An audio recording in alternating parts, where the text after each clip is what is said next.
Ayer os conté un poco de mi niñez, de cómo era de niño y luego después creciendo, cómo conocí al Señor y luego después cómo Dios empezó a trabajar en mi corazón con el deseo de servir al Señor y mi gran deseo era ser un misionero. Bueno, hoy voy a seguir contando la historia. Por cierto, ayer creo que hubo un poco de confusión porque yo puse unas fechas allí. Esas son las fechas de la parte de la historia que estoy contando, ¿vale? Porque algunos estaban ya haciendo cálculos y decían, ¿están muertos ya? Pues no, esa es la fecha de la parte de la historia. Así que hoy voy a continuar con la historia y vamos a hablar de una etapa de mi vida que más o menos empieza en 1952. Buen año. Bueno, ¿recordáis este año? ¿No era...? Vosotros no... Bueno, hasta 1955. Es una etapa corta de mi vida, pero una etapa muy, muy buena. Así que comienzo bueno, es que mi esposa hacía estas fotos y las ha guardado por ahí. Ese soy yo en esa etapa de mi vida. Ya, bueno, creo que estoy adelantando un poco porque creo que ya estoy en el campo misionero, pero bueno, así, eso es como yo estaba en esa etapa de mi vida. Pero yo describo esta etapa como convertirme de estudiante en misionero. Y como os contaba ayer, eso era mi deseo. Yo sentía el llamamiento de ser misionero del Señor. Así que, bueno, qué gozo para mí convertirme en misionero. Ahora, la pregunta es, ¿misionero a dónde? Y como os dije, lo que tenía claro es que yo quería servir en un sitio donde realmente la gente no conociera a Cristo. Pero es que hay muchos sitios en el mundo así. Desafortunadamente, hace falta mucha gente, muchos jóvenes como vosotros, para ir ahí a compartir el Evangelio. Yo estaba mirando una misión para ir a la India y bueno, estaba emocionado con el pensamiento, las multitudes de gente en la India que no conociera el Evangelio.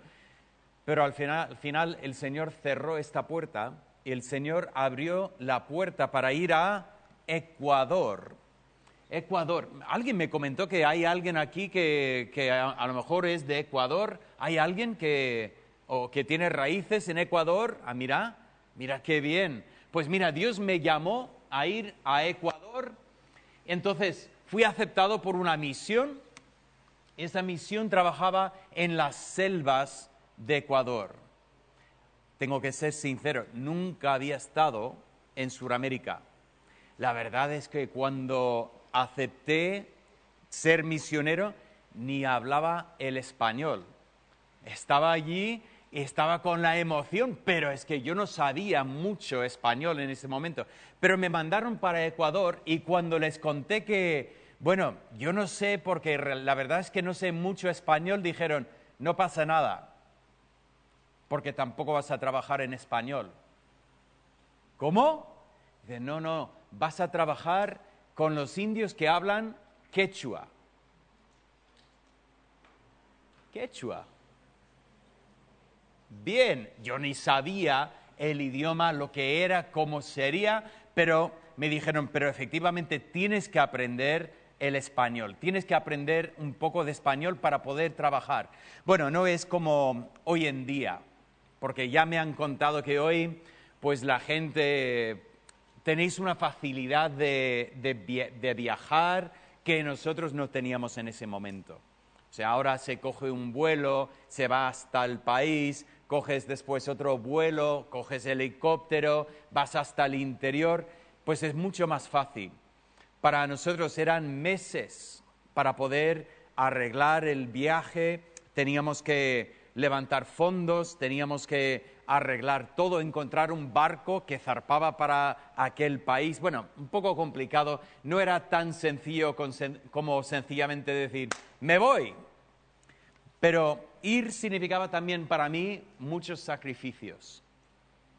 Porque cuando yo me iba para Ecuador, significa que tenía que despedirme de mi familia.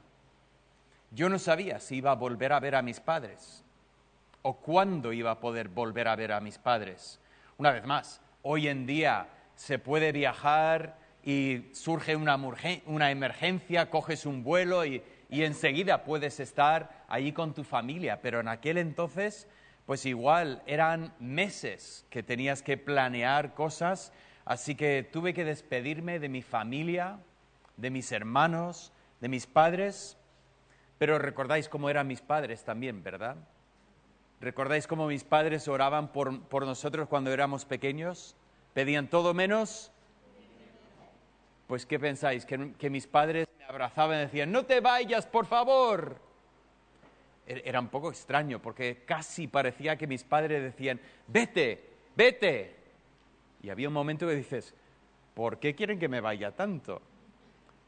Pero sé que mis padres amaban al Señor tanto que no iban a poner el amor de su Hijo por encima de su amor para el Señor. Y por lo tanto, mis padres me ayudaban mucho con ese sacrificio de apartarme de ellos.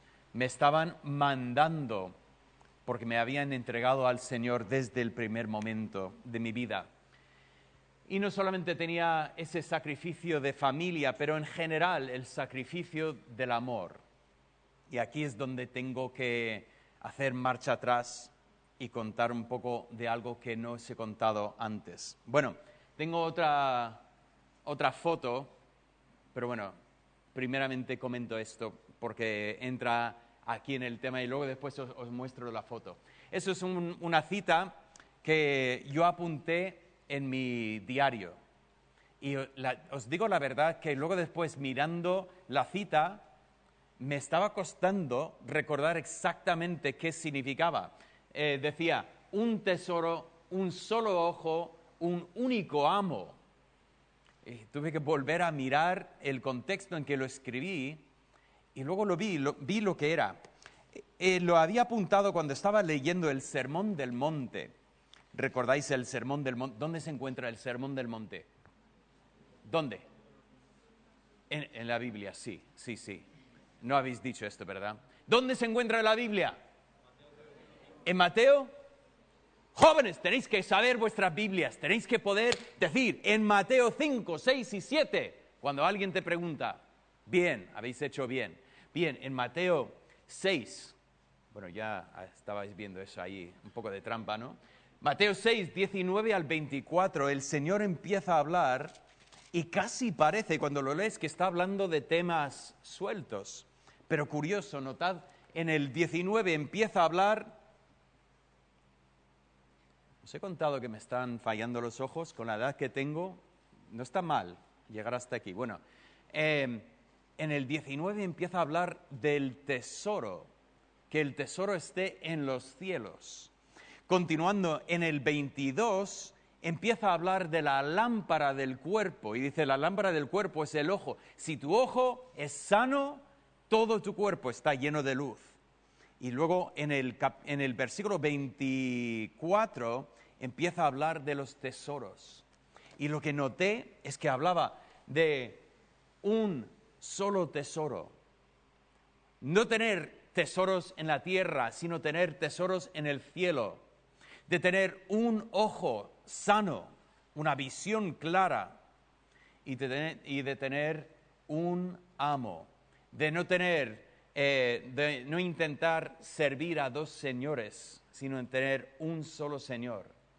Y digo esto porque para prepararme para ese viaje, para comenzar mi ministerio como misionero, tenía ese mensaje de Dios para decir, Jim, necesitas tener una visión única, clara, un único amo en tu vida, un único tesoro que buscas. Entonces, esa parte de mi vida sentía que yo tenía como si fuese lo que se ponen a los caballos. Lo habéis visto, ¿no? A los caballos les ponen, pues, algo, un trozo de cuero aquí, para que el caballo no se distraiga de lo que está pasando. Un caballo, por cierto, tiene los ojos puestos así en la cabeza y por lo tanto su campo de visión es muy amplio. y el caballo se puede distraer fácilmente, pero se pone esto para que el caballo solo mire hacia adelante y que no se asuste de otras cosas que están pasando alrededor de él. Y yo quería que el Señor me pusiera así, que no tuviera distracciones. Ahora, la foto que os prometí. Aquí estoy yo. Bueno, si os parece la foto un poco borrosa, así era la vida de aquel entonces. Todo era borroso, que no veíamos nada claro. Es mentira, miento. Bueno, pero habéis notado que no os he enseñado la foto entera, ¿no? ¿Qué pensáis que está al otro lado de la foto? ¿Una chica guapa? Bueno, os voy a confesar algo, jóvenes. Cuando conocí a Betty, era porque mi amigo me invitó a ir a su casa durante el descanso de las vacaciones de Navidad y fui a su casa y conocí a su hermana, a Betty. Le escribí una carta a mi madre sobre Betty y le dije, mamá, he conocido a una chica, es maja, pero no muy guapa. Ahora, yo sé lo que estáis pensando, porque me estáis mirando así, estáis diciendo, qué mala persona eres. Bueno, si os ayuda en algo, luego lo confesé a mi madre, que lo había dicho un poco para no despertar mal. Igual algunos de vosotros tenéis una madre así, ¿no? Una madre que te ve hablando con un chico y enseguida está planeando la boda, ¿sí? Una madre que cruzas con una chica, la chica dice hola y enseguida está encima de ti y decir, esta chica te ha mirado.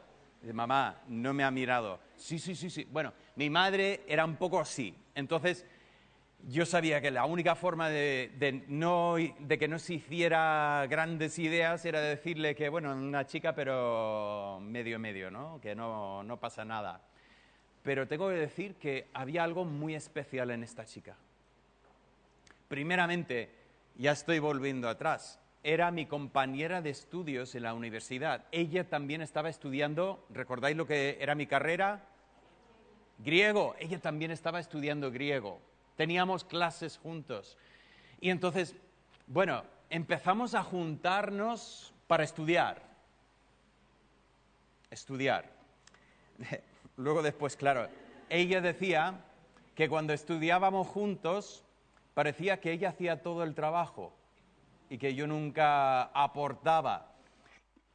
Y os voy a admitir una cosa que no se lo dije en aquel momento. Yo estaba un poco distraído de esta chica.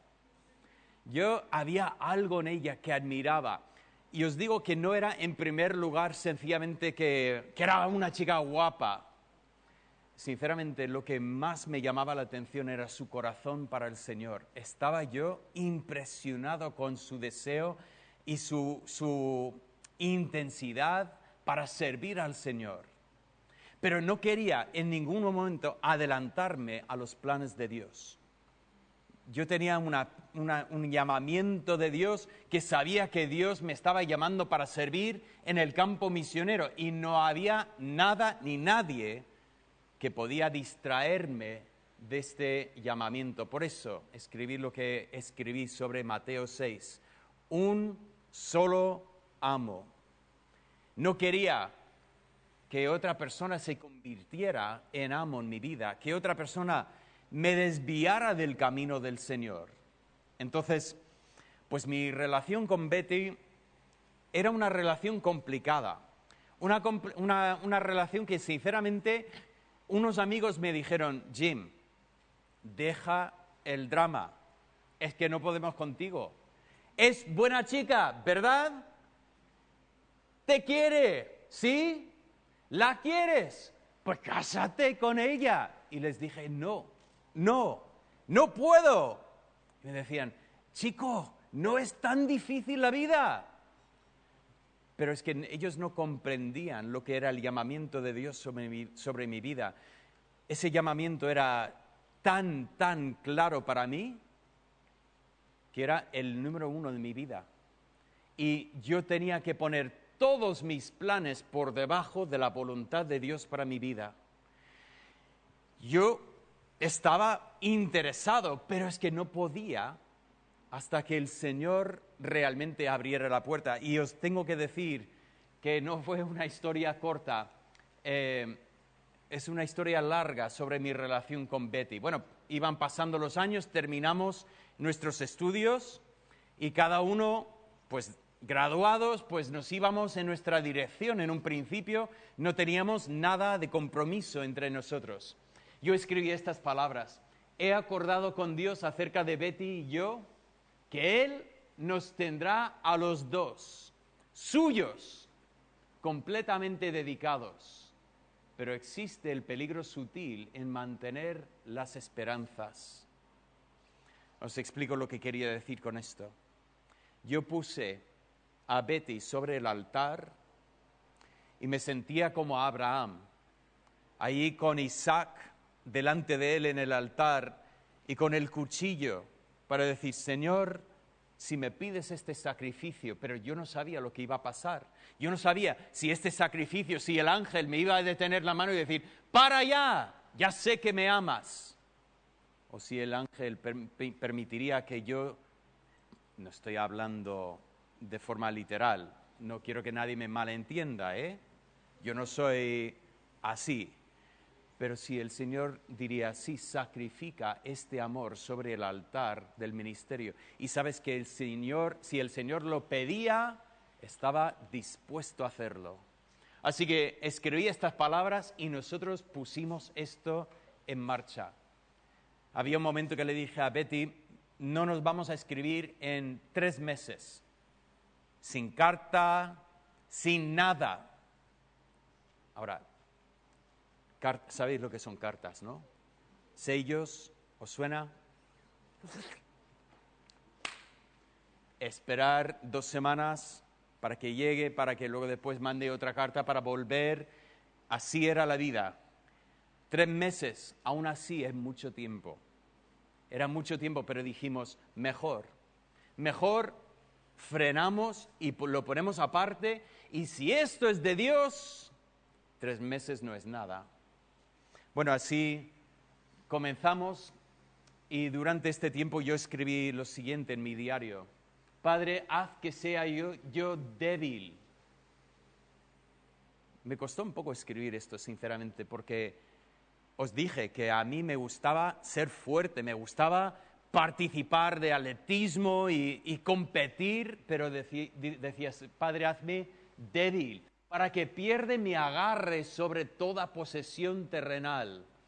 Abre mi mano para recibir el clavo del Calvario, como la de Cristo se abrió, para que en soltar todo esté suelto de todo lo que me ataría. Son palabras profundas para meditar en lo que el Señor ponía en mi corazón. Ese deseo de abrir la mano y decir: Señor, no tengo nada. Coger todo lo de esta vida, pero con la mano abierta y decir: Señor, todo lo que tengo tuyo es. Quita de mis manos lo que quieras, pon en mis manos lo que deseas, porque yo te pertenezco. Y entre estas cosas, por supuesto, se me fueron de las manos las posesiones que podrían haber tenido allí en mi país: un coche, una casa, un trabajo. Y allí, con las manos vacías, estaba preparado para recibir las bendiciones que Dios iba a colmar mi vida, que Dios iba a darme allí con las manos vacías. Os digo, jóvenes, una cosa: no hay mejor cosa en esta vida que tener las manos vacías delante de Dios y esperar para ver lo que Dios te va a poner en las manos. Porque Dios te sorprenderá con las bendiciones que pone en tus manos. Dios llenará tus manos con bendiciones que ni puedes imaginar en estos momentos. Y cuántos jóvenes vi yo que iban a estudiar conmigo, que estaban con las manos cerradas, con las posesiones, con el deseo de conseguir más, y qué bendiciones perdieron en su vida por intentar vivir de esta manera. Bueno, voy a continuar con mi historia y llegué a Ecuador. Pero llegar a Ecuador era muy difícil porque, como estoy diciendo, pues tenía que ir sin ataduras. Y por lo tanto eso significa que fui sin Betty, porque en ese momento me parecía que iba a ser una atadura para mi vida en este momento, que no iba a permitir que sirviera al Señor ahí donde el Señor me estaba llamando. Así que si no podía ir con Betty, ¿cómo iba a ir? ¿Iba a ir solo? No, no es aconsejable, joven, porque vas solo y es más fácil tropezar. La Biblia pone el patrón del trabajo en equipo. Nos dice en Eclesiastés que 2 son mejor que 1.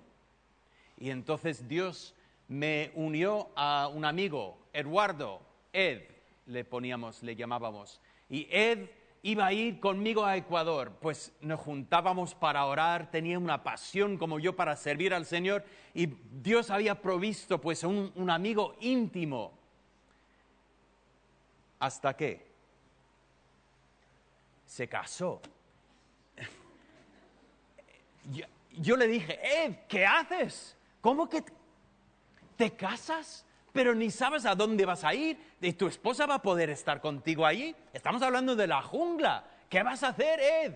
Pero Ed, bueno, me dijo que sentía que era la voluntad de Dios y yo tuve que callarme. Ya sabes que me cuesta.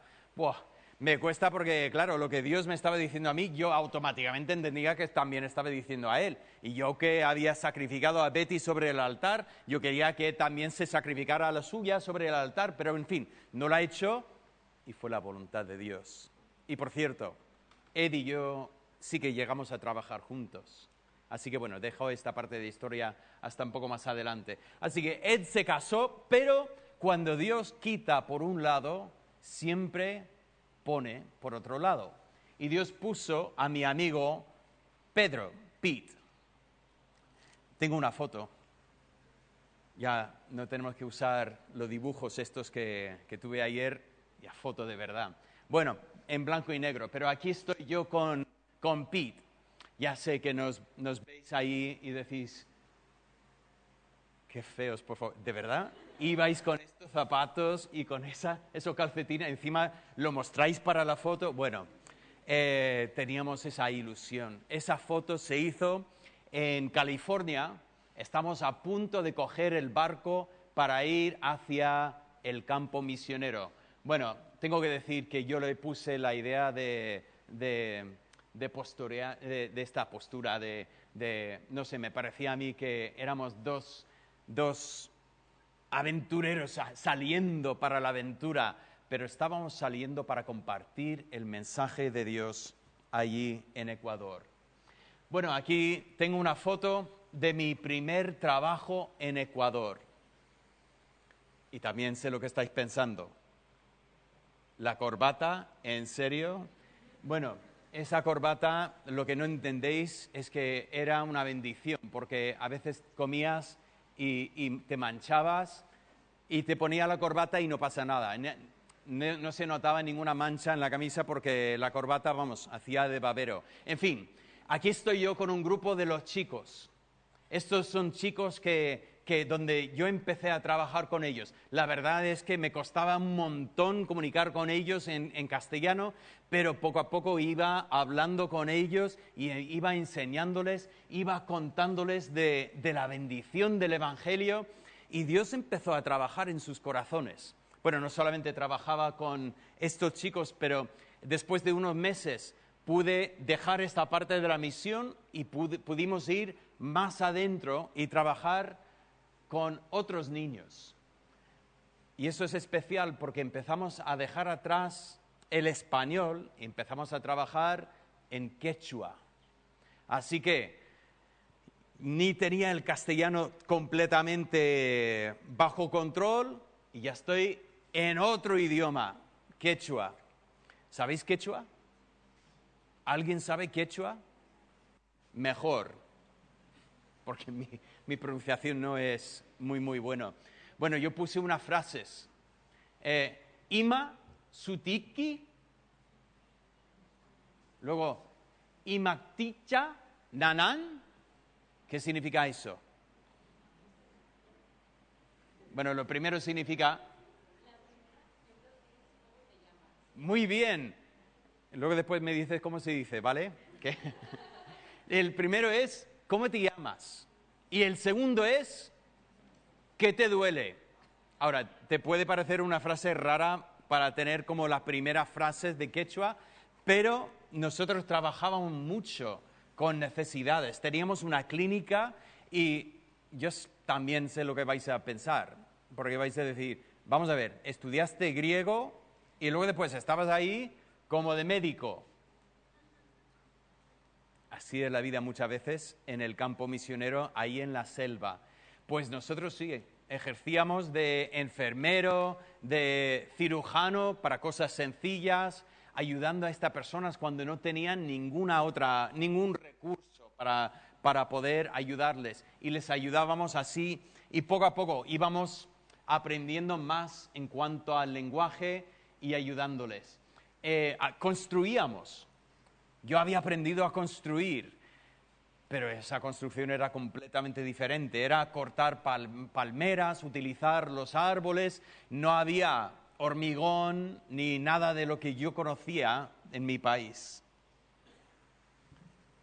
Recuerdo estos años como años muy felices, años de servir al Señor de todo corazón, de dar el todo para el Señor allí en el campo misionero. Pero tenía una frase que muchas veces utilizaba. Decía, la luna es redonda. Ahora, ¿qué quiere decir esto? Bueno, la luna es redonda, es un hecho. De hecho, anoche yo vi la luna aquí en este campamento. ¿Vosotros visteis la luna anoche? Vamos, si no has visto la luna anoche, pásate y voy a mirarte los ojos, porque algo te falla, ¿no? Bueno, anoche visteis una luna llena, una luna preciosa, incluso cuando la luna salió en un color increíble. Pero dejad pasar unos días y vais a ver una luna que va a llegar a ser como si fuese una uña que cortas, o sea, una línea nada más. ¿Ha cambiado de forma la luna? No, la luna es igual. Lo que ha cambiado es la luz con que vemos esta luna. Y yo decía, la luna es redonda porque muchas veces nosotros no podemos ver todo el plan de Dios. Y nos es fácil empezar a creer que de alguna manera Dios ha cambiado, o Dios nos ignora, o Dios por algún motivo no está. Y tenemos que recordarnos que la luna sigue siendo redonda, incluso cuando nosotros no podemos ver el resto de la luna. Y lo decía especialmente en cuanto a Betty, porque Dios no me había permitido casarme con Betty cuando la verdad es que la quería. Y yo no siempre entendía esto. Estaba dispuesto a sacrificar esto sobre el altar, pero no siempre lo entendía. Después de todo, Dios permitió que Ed se casara con su novia. ¿Por qué a mí no? Y esto me lleva a contaros esa parte de la historia. Me casé con Betty. Nos casamos en Lima, Perú, alejados de todos los familiares, de todos los amigos, pero no me importaba, porque estaba Betty ahí, menos mal que vino ella. Y nos casamos y nosotros empezamos nuestro servicio al Señor juntos. Por cierto, debería rellenar los huecos. Betty recibió un llamamiento de Dios para ir a Ecuador, pero no conmigo. Se fue a Ecuador sola, a otra parte de Ecuador. Y mientras yo estaba sirviendo en Ecuador, yo estaba en todo momento pensando, ¿y qué pasaría si yo tuviera una esposa? Y lo que encontré es que efectivamente podría servir al Señor con una esposa. Incluso mi trabajo entre los indios veía que incluso podría ser provechoso tener una esposa. Y fue cuando me comprometí con Betty. Me comprometí con ella en quechua. Le dije, tienes que aprender quechua. Y ella aprendió un poco, le iba dando controles, pruebas para ver cómo iba con quechua, y cuando sabía lo suficiente me puse de rodilla y le pedí la mano en quechua y me tenía que decir la contestación en quechua también. Y así nos casamos e iniciamos nuestro servicio al Señor juntos. Esta frase que escribí después de casarme: Señor, haz que mi camino sea próspero, no para que obtenga grandeza, sino para que sea mi vida un testimonio al valor de conocer a Dios. Eso fue lo que escribí yo, pero sé que Betty pensaba exactamente lo mismo. Nuestro deseo juntos era vivir de una manera que otros podrían ver lo que significa conocer a Dios. Y ahí vamos a dejar la historia hasta mañana. Mañana avanzamos en la siguiente etapa de nuestro servicio al Señor en el campo misionero. Y os dejo con el pensamiento de cómo será esta siguiente etapa. Padre Santo, yo pido por estos jóvenes y pido, Señor, que pongas en ellos el deseo de tener esa misma entrega a ti que pusiste en mí y pusiste en Betty. Oh Padre, pido que de aquí levante jóvenes, no necesariamente jóvenes que vayan a las selvas de Sudamérica o África, pero jóvenes que tengan esa visión, que irán a todos los pueblos, a todas las ciudades de este país, para llevar el mensaje del Evangelio a personas que también en ignorancia están viviendo su vida alejada completamente de conocerte a ti. Padre, que estos jóvenes te conozcan de tal forma que otros vean en ellos ese conocimiento y desean conocerte también. Esto lo pido en el nombre de Cristo Jesús. Amén.